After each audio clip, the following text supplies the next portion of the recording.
Yes बच्चों, my self doctor Prashant Kumar Mishra.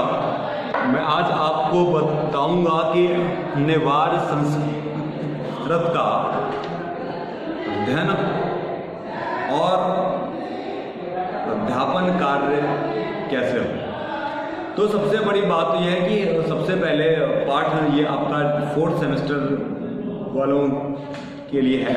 तो ये कहता है कि संस्कृत विश्व की प्राचीनतम, सबसे उत्तम और सबसे बड़ी भाषा है। यह सारी आर्य भाषाओं की माता है और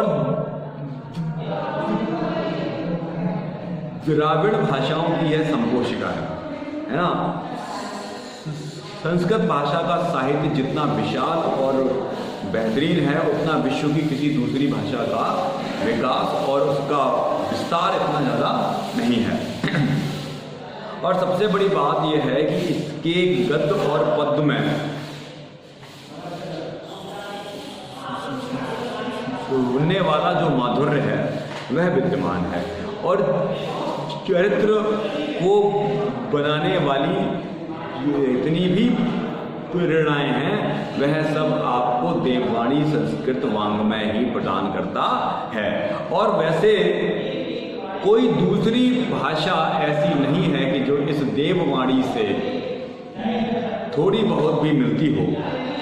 और भारत के जो संपूर्ण मानवों के जो प्रकार हैं आपके, जो वह प्रकारों की विवेचना सिर्फ देववाणी वाङ्मय में ही आपको मिल पाएगा, वरना इतनी आपकी सभ्यता और दूसरी आपकी संस्कृति माता वाणी की देववाणी भाषा में मिलती है, वैसी किसी दूसरी भाषा में मिलती नहीं है। मतलब कहने का तात्पर्य है कि देववाणी जो है वह सबसे प्राचीनतम भाषाओं में से एक है, और विश्व में जितनी भी भाषाएं बनी हैं वह सब देववाणी से ही बनी हैं। और उन भाषाओं के की जो माँ है वह आपकी देववाणी संस्कृत ही कही जाती है। तो देववाणी भाषा के ये वाला जो महत्व को ध्यान में धरकर हमको जब विद्यालयों में इस भाषा का ज्ञान देना होता है तो हम इस भाषा को वैकल्पिक विषय के रूप में पाठ्यक्रम में शामिल कर लेते हैं। वैकल्पिक विषय के रूप में आप अगर पढ़ना चाहें तो पढ़ें, ना पढ़ना चाहें तो ना पढ़ें, ठीक है। और साथ ही साथ हिंदी के साथ निवार संस्कृत के साथ भी इसके पठन पाठन की व्यवस्था करी गई है।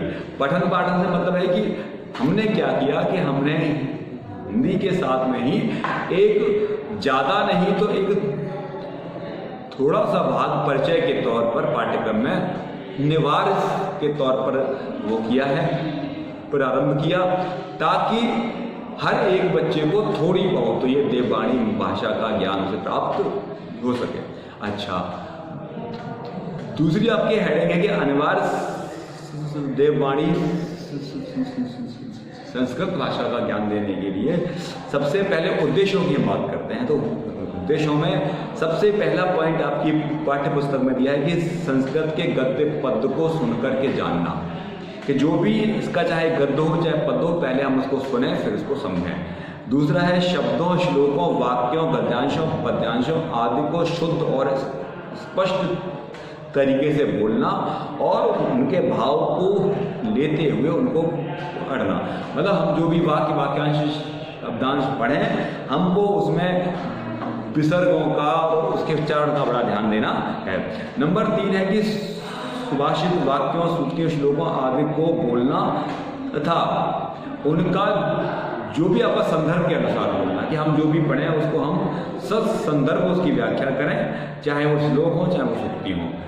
पॉइंट नंबर 4 कहता है कि संस्कृत में छोटी छोटी कहानियों को बोलना, कि मतलब कि हम क्या करें कि अपनी भाषा की, इस देववाणी भाषा में छोटी छोटी स्टोरियों को लें और सामने वाले को वही स्टोरियों को बताएं।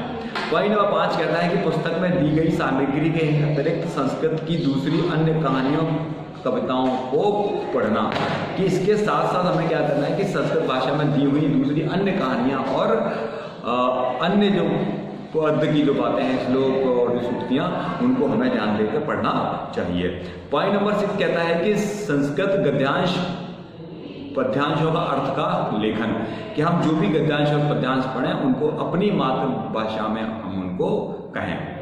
पॉइंट नंबर 7 कहता है कि हिंदी के सहज वाक्यों को संस्कृत में अनुवादित करना और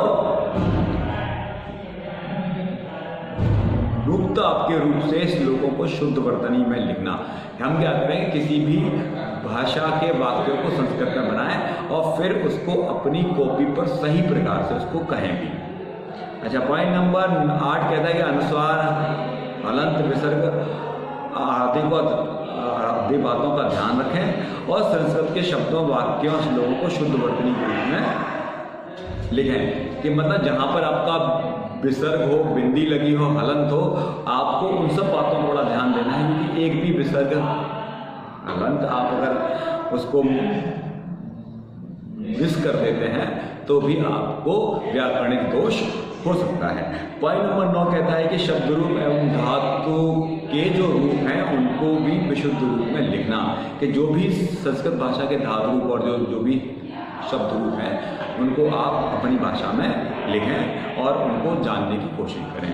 ठीक है, तो ये तो थे मुख्य उद्देश्य जो कि हमको देववाणी के ज्ञान देने के लिए हमको स्थिर किए जाते हैं, बताए जाते हैं।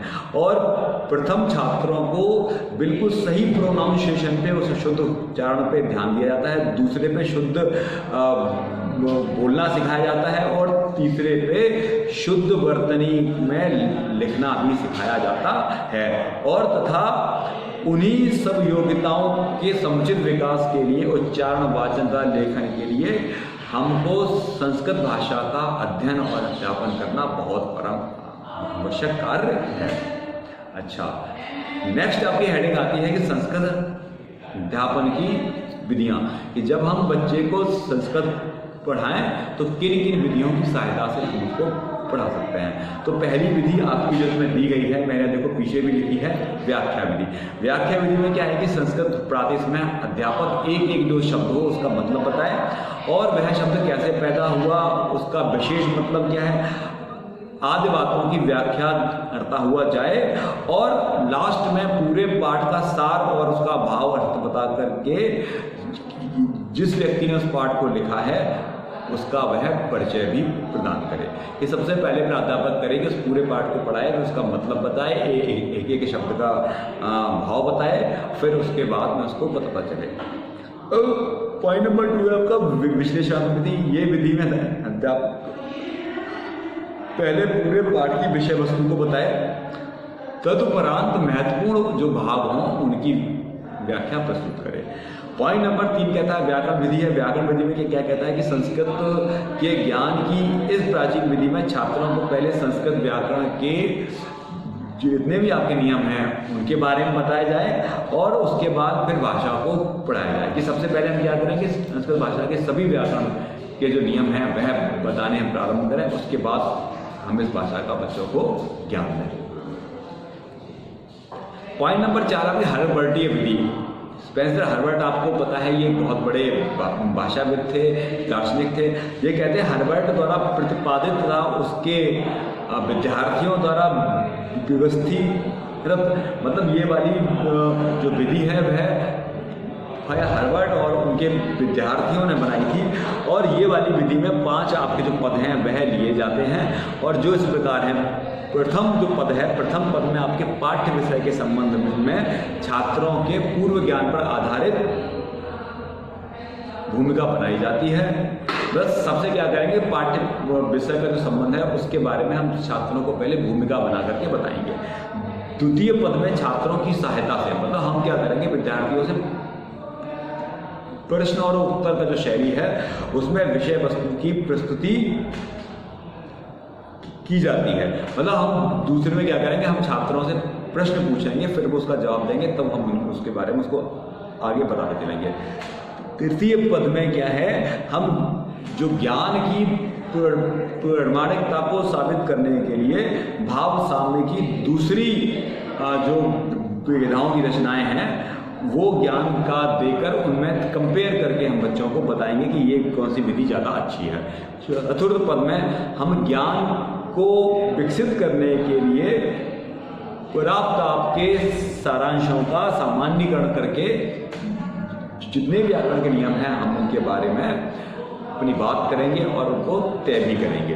पंचम पद में प्राप्त जो ज्ञान होगा उसका प्रयोग किया जाएगा और फिर उस प्राप्त ज्ञान को अपने मधुरिम जीवन का एक महत्वपूर्ण भाग बना लिया जाएगा। तो ये आपके हर बार बिंदी जो 5 पदों में पहले तो विषय वस्तु का ज्ञान देंगे, भूमिका बताएंगे, दूसरे पद में हम क्या करेंगे, दूसरे पद में प्रश्नोत्तर करेंगे, तीसरे पद में ज्ञान की प्रमाणिकता को तुलना की सहायता से करेंगे, चौथे पद में हम सामान्य निष्कर्षों का प्रयोग करेंगे और 5वें पद में जो प्राप्त ज्ञान किया है उसको अपने जीवन में धारण करेंगे। 5वां अनुवाद विधि है। ये विधि में आपके संस्कृत पाठ को विद्यार्थी अपनी मातृभाषा में अनुवाद करके यानी ट्रांसलेशन करके बनाएगा। विधि नंबर 6 आपकी प्रत्यक्ष विधि है और यह जो प्रत्यक्ष विधि है यह कहती है कि ये विधि में संस्कृत को संस्कृत भाषा के माध्यम से ही पढ़ाया जाएगा। यह विधि प्रारंभिक स्तर के लिए नहीं लेकिन माध्यमिक और उच्च स्तर के लिए बहुत ही सही है। अच्छा, अब क्या है कि निवार्य संस्कृत में अध्यापन में ध्यान देने योग्य बातें। तो ये क्या कहता है कि अध्यापक स्वयं समुचित आरोह अवरोह अनुसार हलंत विसर्ग विराम चिन्ह आदि का ध्यान करते हुए शुद्ध और स्पष्ट उच्चारण के साथ आदर्श वाचन करे।